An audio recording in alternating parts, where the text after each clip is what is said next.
Hey there! So here we go with the Waldmann. This is a Waldmann pen. I have reviewed at least two Waldmanns that I remember in the past. Waldmann established in 1918 in Pforzheim in Germany. Has been making pens for a long time, over 100 years by now, and kind of specializes in pens made of interesting materials such as silver and gold, and I think these days they mainly focus on silver. I was asked by luxury brands in the USA, which now carries the Waldmann brand, if I would be willing to review a few of the Waldmann pens. So I said, sure, lend me some stuff and we'll get that show on the road. Now, they sent me three, one of which, not this one of which I get to give away. So keep your eyes peeled for further Waldmann reviews, because there will be a giveaway of one of those pens.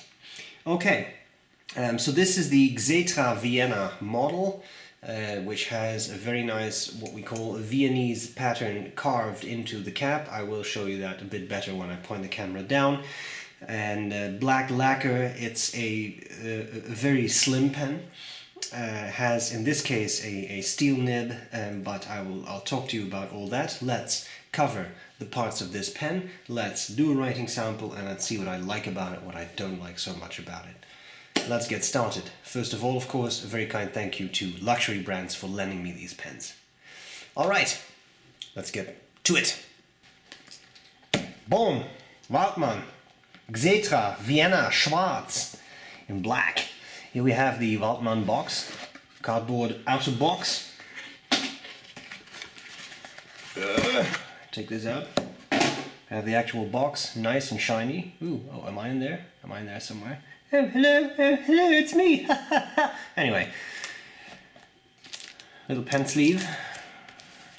This high-end writing instrument has a cap with screw system, so screw it.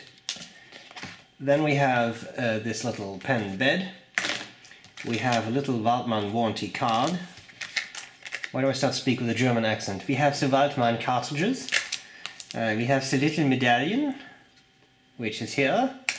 And we have a little silver polishing cloth, very useful in a silver pen because silver will tarnish. And some people really like that, they think it's very pretty, and some people like to keep their pens nice and shiny. So, you know, just so you know, there's silver polishing cloth for you to do that. Here we have our pen. The pen is right besides a Lamy Safari here. So as you can see, it's about similar length, but it's skinnier. Let's cover the parts of this pen. So what do we got? The top of the cap. Oh, that's me again, isn't it? Oh. Finial, nice and shiny, silver. We have a clip. The clip is spring-loaded. Oh, sorry. This is a bit too rounded for me to get my nail under. So spring-loaded clip, which has the Waldmann logo. And here we have a Vienna-style engraving, which is hand-carved and reveals the silver. We have a barrel, very slim, black lacquer. We have a center band that says made in Germany, and it says Waldmann. Then at the end here we have a little nub, which can be used, sorry I unscrewed part of the section there, to post the pen. And then you have a pen of pretty nice size, fairly thin, but posted, it works. Of course, silver makes the cap very heavy, so this is very top heavy now. Then we have a section. It kind of tapers down a bit there, and then we have the nib. Many Waldmann pens are available with a steel nib or a gold nib. I am pretty sure this is the steel nib because it's not marked gold, and the other two I have on loan are marked gold. It's marked 1918 and has the Waldmann logo, a plastic feed, and the pen is fed by a cartridge or converter. I popped in a cartridge that came with the pen. Okay, so there you have it. Let's see how this pen writes.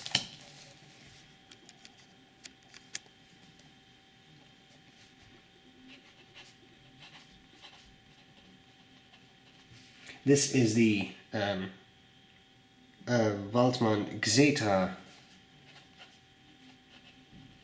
Vienna. This is a fine steel nib, and the ink is, let's call that Waldmann blue. This is the cartridge that was in the back of the barrel when I opened up the pen. I have always had a thing for the Waldmann nibs. Whether they are gold or whether they are steel, they typically perform rather nicely. And this is no exception.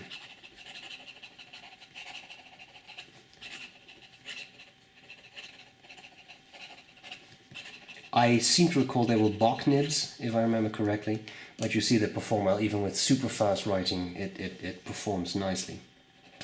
I can honestly say these are not the wettest writers in the world, but they write properly, and of course wetness is not a super hard thing to fix if you want it a bit wetter.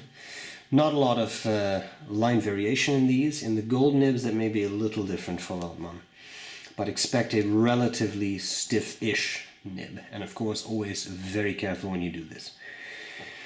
Okay, final thing. Reverse writing. For those of you who enjoy such a thing, it is possible, and you get a thinner line.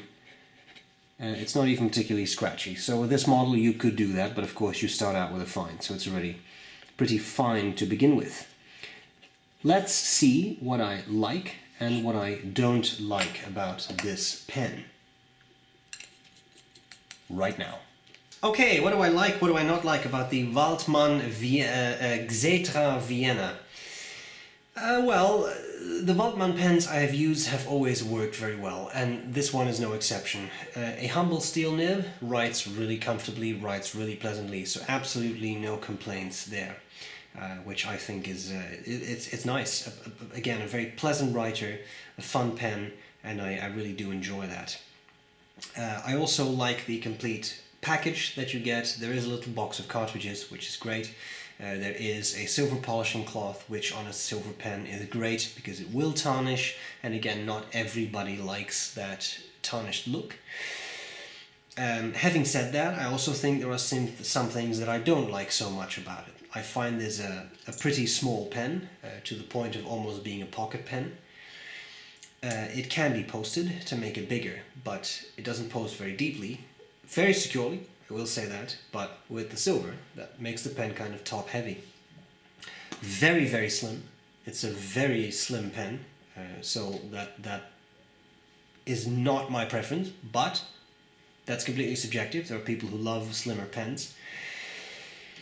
I can't find any silver hallmarks on this pen, or any of the 3 Waldmann pens that I received to review. Some do say 925, and that's an indication. 92.5% silver does make it sterling, but where are the hallmarks?